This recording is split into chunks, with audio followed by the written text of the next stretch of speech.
Abriendo el juego. Estamos de vuelta con ustedes. Es grande lo que está haciendo Stephen Curry. Y yo no sé, pero hay algunos seguidores de Stephen Curry que entienden que ya él deben ir pensando en el top, en los mejores 10 de la NBA. Hay gente que lo está proponiendo ya. Dice que ¿qué tiene que hacer más? El mejor tirador de todos los tiempos. Está cansado de ganar con Golden State. Le criticaban que no había sido MVP. Fue MVP en el último campeonato del equipo. Y a todas luces, él es el motor de ese equipo de Golden State. Y hay gente que está diciendo ya que hay que ponerlo en los mejores 10 de todos los tiempos de la NBA. Ayer él contó con mucha ayuda en esa victoria de los Warriors sobre los Houston Rockets. Un partido cerrado que se definió prácticamente al final. Y él estuvo discreto con solamente 17 puntos. Un total que es bajo para lo que él puede hacer. Pero el retorno de Jimmy Butler, que tuvo un buen juego ofensivo anotando 27, no falló ni un solo disparo libre. Lo que hizo también Braden Popsiemski, que anotó 26, ese fue quizás sorpresivo esa actuación que tuvo. Y creo que también un cambio que hizo el dirigente Steve Kerr, que hay que darle el crédito, insertar a Buddy Hield en el quinteto inicial, eso dio buenos resultados para el equipo. El engranaje de los Warriors lució mucho mejor. Y ni hablar del trabajo de Draymond Green defensivamente. Él otra vez digamos que puso estadísticas estilo Draymond Green, que no logra cifras dobles en nada, pero la defensa, el trabajo que él hizo, ese juego sucio de él en el partido de ayer fue determinante. Y al final la defensa que él tuvo sobre Alperen Sengun también, una jugada donde Sengun y los Rockets intentaban tomar la ventaja. Esa defensa fue excelente y ese es el Draymond Green, que definitivamente siempre hay que considerarlo. Hay que ponerlo a él en un lugar bueno, porque es un tipo que aporta demasiado. No se ve mucho en las estadísticas a veces, pero el aporte siempre está ahí y él resultó determinante en esa victoria de ayer, que pone unos Warriors de Golden State 3-1 y que cuando uno ve la serie, lo que está pasando, lo que sucedió en ese partido, ahí entra lo que se hizo aquí de análisis con relación a los Houston Rockets, y es que Houston definitivamente no tiene una figura para momentos finales en el clutch.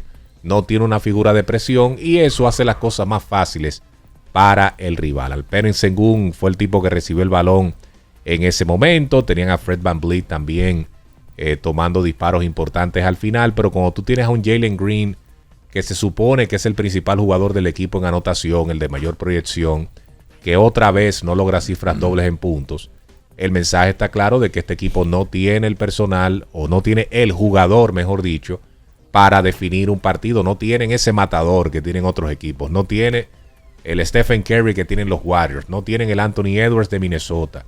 No tienen el Shai Gilgeous-Alexander de Oklahoma City Thunder. No tienen el Jokic de Denver. Tú mencionas todos los equipos que clasificaron en esa conferencia y todos tienen uno que es el tipo que tú sabes que es el que va a definir, el que puede definir, el que ha tenido los grandes momentos. En Houston todavía no está ese jugador. Y en juegos cerrados, ellos sienten la ausencia de un jugador de ese nivel. Y lo de Jalen Green es decepcionante. Tiene un juego sobre los 30 puntos, pero tiene otros dos que no encesta ni siquiera 10. Entonces, así no se puede ganar. Precisamente por lo que decíamos antes del inicio de la serie. Señores, ese equipo de Houston se perdió la oportunidad de probablemente el mejor juego de la postemporada de Fred VanVleet. 25 puntos para VanVleet, que no es ni sombra del Fred VanVleet que fue para el equipo de Toronto. Y vean ustedes cómo este equipo no pudo conseguir una figura de peso que diera un paso al frente, como Melvin mencionaba que lo tienen la mayoría de los equipos que están involucrados en la postemporada. Entonces, ese va a ser un handicap del equipo de Houston que le va a perseguir hasta que ellos no consigan esa figura o que Jalen Green dé ese paso al frente. Por cierto, uno resalta los 31 puntos de Alperen Sengun, pero lo hizo en 28 intentos, señores. A veces se veía por momentos ese ganchito que él encesta cerca del aro, que lo estaba fallando incluso. O sea, fueron muchos elementos en el juego que le fallaron al equipo de Houston. Dillon Brooks haciendo muchísimas locuras en el tabloncillo, como es costumbre, restándole mucho a su equipo. Y definitivamente que el juego colectivo de Houston no le funcionó contra Golden State, que es un equipo que, si bien es cierto está entrado en edad, tiene jugadores que han pasado por múltiples problemas de lesión y todo lo demás. Ese juego colectivo es el que identifica al equipo de Golden State. Y en el caso de Steph Curry, a diferencia del juego anterior, él no necesitó emplearse a fondo. En el juego anterior él dejó el bofe, como decimos popularmente. Pero en este juego, con la presencia de Jimmy Butler, él se empeñó más en distribuir, en ser creador, más bien, y no solamente el hombre que cargara la ofensiva de Golden State. Ese es un equipo complicado. ¿Qué tan peligroso es este equipo de Golden State? Con Jimmy Butler, con Buddy Hield, con lo que puede hacer. Tuvo un juegazo Buddy Hield, por cierto. Lo que puede hacer Green, el trabajo de Stephen Curry. Como que mirando el personal que ellos tienen, oye, me parece un rival como que nadie quisiera tener de frente, independientemente de lo bien que hay equipos en el oeste. Hay que ver qué pasa con la serie esa de los Clippers, el equipo de Denver. Yo creo que Oklahoma barrió. Yo creo que esos 15 puntos de Buddy Hield y los 26 de Podziemski no estaban en el panorama. Y esos fueron elementos también de los que Golden State pudo sacar provecho en ese juego. Mira, Jalen Green tiene de los 4 juegos de la serie, en 3 no ha anotado 10 puntos. Tuvo uno de 38 unidades, que fue el partido que ganaron los Houston Rockets, pero en los 3 juegos que ha ganado Golden State, este hombre no ha podido encestar 10 puntos, ni siquiera 7 en el juego 1 que perdieron. Luego marca los 38 en el juego 2, 9 en el juego 3, perdieron de 11 los Rockets. Y ayer pierden por 3 y él solamente anota 8 puntos, pero 5 bolas perdidas también. O sea que ni siquiera en eso la tenía. Y con relación a la peligrosidad de los Warriors de Golden State, es real cuando tú tienes un Jimmy Butler con historia de postemporada, con historia con equipos que no estaban supuestos a dar mucho. Él los ponía a ese nivel. Yo creo que el Heat de Miami es el mejor ejemplo en ese sentido. Tú tienes un Stephen Curry que Orlando ha destacado la historia del jugador, los campeonatos, las cosas grandes que ha hecho. Tú tienes a Draymond Green también, que es parte de ese engranaje de los Warriors exitoso. Y el resto del núcleo son jugadores adecuados. Ese es un equipo peligrosísimo y ahora le tocaría en segunda ronda si finalmente vencen al equipo de Houston, al ganador entre Minnesota y los Lakers, que pinta que será Minnesota con esa ventaja de 3-1. Y para Minnesota y para los propios Lakers también, si logran recuperarse y ganar, obviamente los Warriors serían un rival mucho más difícil que un Houston Rockets, que aunque quedó segundo en la conferencia, pero se ven las debilidades de un roster que es bueno, pero que todavía le falta un poquito más para tú ponerlos al nivel de esos equipos que hemos mencionado.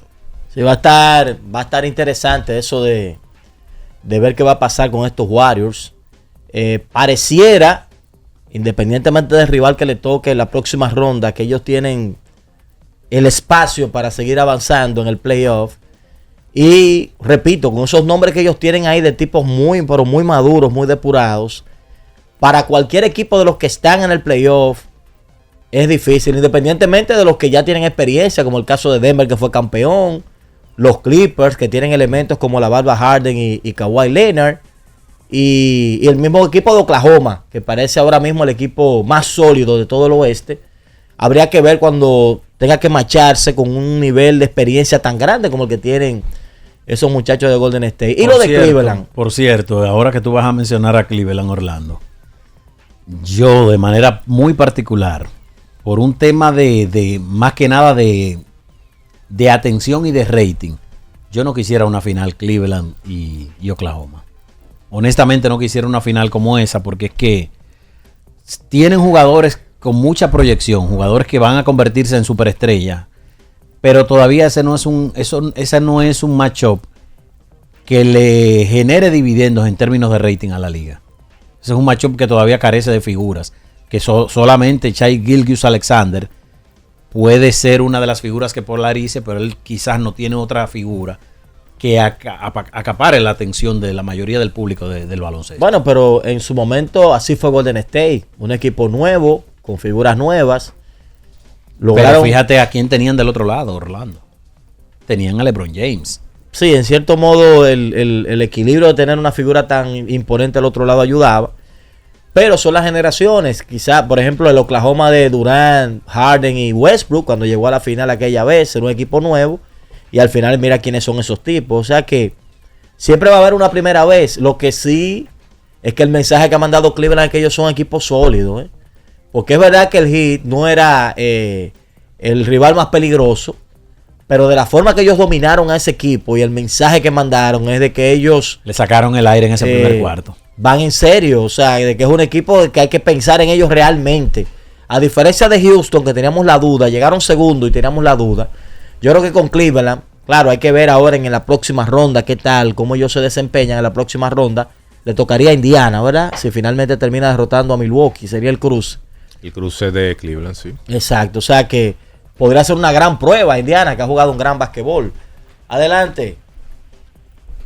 Buenos días. Sí. Vi las redes sociales el otro día que Graviela Duquela subió una foto de su padre Osiris Duquela, campeón en Santiago con el Club Pueblo Nuevo, que se está disputando la serie entre Plaza y Pueblo Nuevo. Osiris Duquela no puede ser sacado al Salón de la Fama, tiene mérito, confírmeme. Claro que sí, yo creo que sí.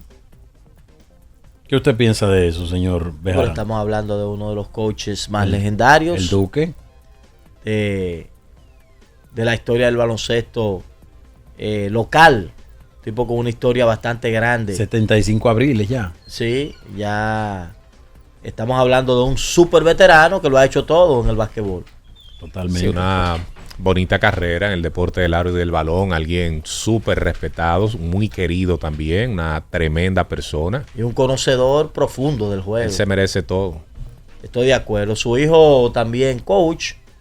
Y me parece entonces Gabriela viene siendo su nieta, ¿verdad? Sí. O sea, hija de Julio. Exacto. Y hija de Julio, que nieta de él y que está haciendo ya carrera como analista muy buena.